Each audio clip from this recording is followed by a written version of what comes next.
Hello everybody and welcome to this beginner level tutorial in which I'm going to show you how you can use Shapr3D as an architectural modeler, and we will take a look at how to build this little room you see here. In this lecture, I will cover how to create the floor plan, how to identify where doors and windows are, how to model them. Then I will also cover a secondary method where on an elevation view we identify where the door and windows are. And then we will model the basic geometry and then look into quick ways how to create the fill objects to identify where a door and a window is. Go to Visu, set the environment up so we don't have any distracting drop shadows, and add materials so it's easy to see where everything is. And with all that said, let's do it. But before we get started, please hit the like, subscribe, and notification button so you will never miss any upcoming video. And now let's really get started. Before we get started in Shapr, we want to set this up to work more as an architectural modeling environment. And the main thing what we have to do here is go to units and switch to foot and architectural. Since we're in the US, we use imperial.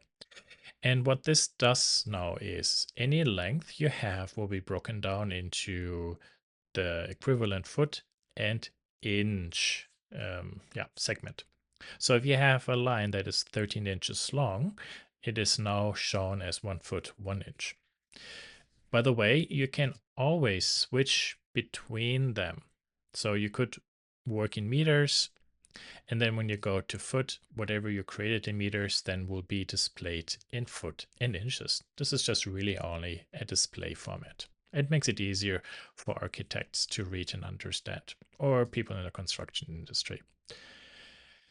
The easiest way to start creating this room is with the floor plan. So let's go to the top view. I will go to sketch. From the origin, I draw a line to the right, up, to the left, down, to the left, and back to the origin. Right click, drop the line tool. I have auto constraining turned off. If you have this on, then a lot of these walls will have perpendicular constraint added. I will do this manually here. There, those will be horizontal and vertical. And now if I select these points, you can see I can move them up and down, but I cannot rotate the walls. Perfect. Let's dimension everything. The width of this room is 45 feet 6 inches. Then the depth of the room is 23 feet.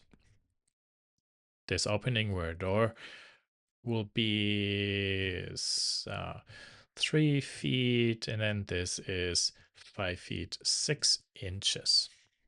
Perfect. Everything is green. That means nothing can move. Everything is fully constrained.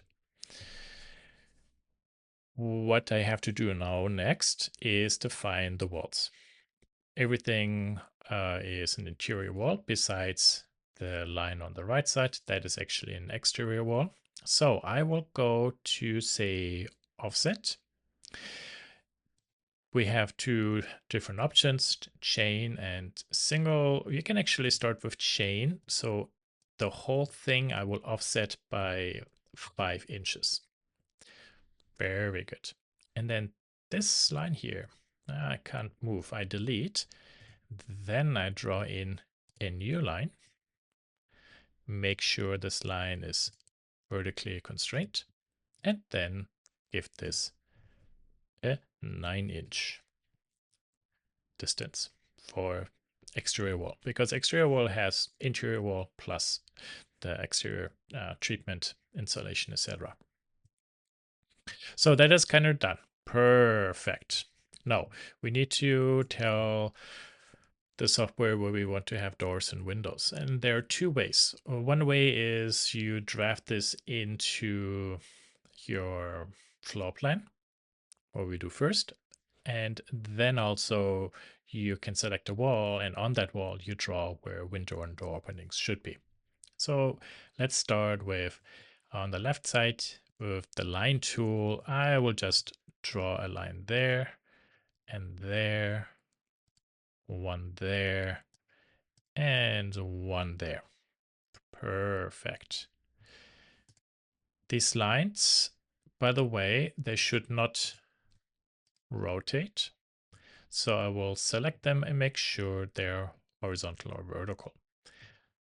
Then I can dimension them. 3 feet, 4 inches. Same for this one. That's the window here. 3 feet, 4 inches. Also, this distance should be equal. 3 feet, 4 inches. And since this is a door, this might open to the inside. We don't want the door handle to hit the wall. Let's say 8 inches of a distance. Very good. By the way, if I go to display inches, now you see how everything is just shown in inches, meters, millimeters, feet, and inches. No, pretty cool. Okay. With that done, we can then, oh, interesting. That's what I did here is wrong, and that should be there. Okay. No, this can be selected. This can be selected, and these two I don't select. Actually, sorry, my fault. I do select them. And then we extrude this up, 10 feet. Now we have this nice solid wall. I will look from below, select these openings, and then cut the space open where everything should go in. Let's say 6 feet and 8 inches. The door is kind of good, but here we need to rebuild the wall. The height of the window is equal the width, so 3 feet 4 inches. So this I need to somewhat extrude, but to what degree, I don't know. So I know that is 6 feet and 8 inches. That I put into brackets minus 3 feet 4 inches. And press enter. You see that? Well, we wrote a small equation. And if I go and take a look at this, this now has 3 feet 4 inches. Perfect. Good. These two wall fragments we can join, put together. So now we have a complete wall. Let's take a look at here. First thing I will do is turn on section view. And then I will hide the sketch. You see this wall now, the rest is gone because of the section view. I can click on this wall one more time, go sketch, and then very important from the bottom, I draw up, over and down, right click and do one here, there, right click, all these lines I will select here and say horizontal, vertical. These two should be tangent, so it's always the same height. This one will be 3 feet and 4 inches. The height, 6 feet and 8 inches. Same thing, also with the other one. Let's say here 8 inches. Now you need to memorize then the number. That's a downside because the one in plan view you could see everything, but now I need to transfer the dimension from the plan view into this elevation view. And also down here, I would like this to be 28 inches. So I selected the bottom edge of the wall so little kids can stand in front of it. We will do a nice cut through. And then if I take a look at this, I see, this is uneven. I would like the window to be perfectly centered. That's easy. We can go back here to the sketch. And then I will draw top corner to top corner and top corner here to the wall. Right click and right click. Make sure these two lines are horizontal constraint. I make them construction so they don't create any geometry. And then I select both lines and say, hey, have the same size. And you see now that window is nicely centered. We didn't really define the width, 6 feet or 8 feet. Now it's just then something how we can play with this. And you saw, because this is parametric, everything updates really nicely. There, perfect, cool. We could rename this plan view or floor plan. And this is, for example, like a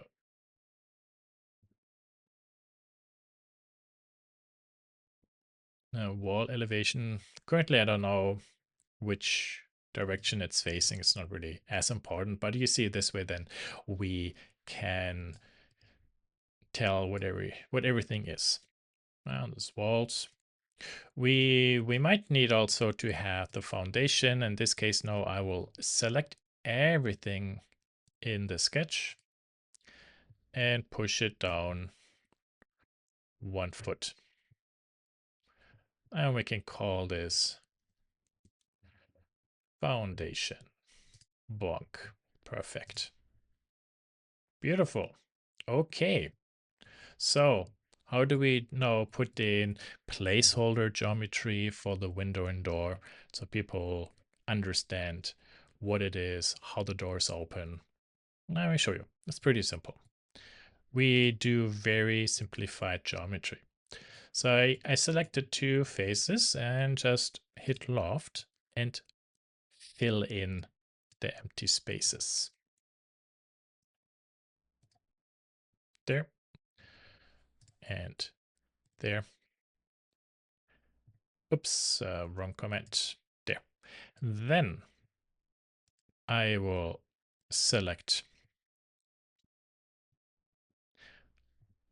from the windows all the front and back faces, and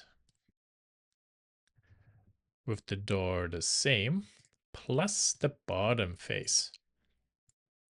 Then we will call the shell command and say 2 inches. Let me make this nice and generous so we can see this. Perfect. Cool. I also did all the lofts first and the shell, so it's all nicely structured in the history. Now I will go ahead and say there's a loft. This should be reduced.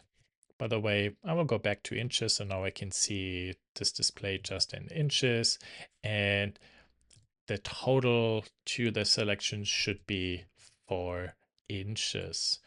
So I created a 4-inch thick door. We can go to here and select that, and then go to loft. When this opens to the inside, then here this will be, let's say, 3 inches. Now we see basically how it sits in there to where it opens. There. Wonderful. Okay, good. Let's do the same here. We will loft this, and then we bring this, we can bring both down by 2 inches. That will create kind of like a 1-inch piece in the center. That's quite thick, way too thick, but it's fine for what we do. This is all pure like placeholder geometry. And here I want that to be just 1 inch there. Very good. Actually 0.5 inch. Yeah, it doesn't work. Good. Because now from the inside you see kids could put something there.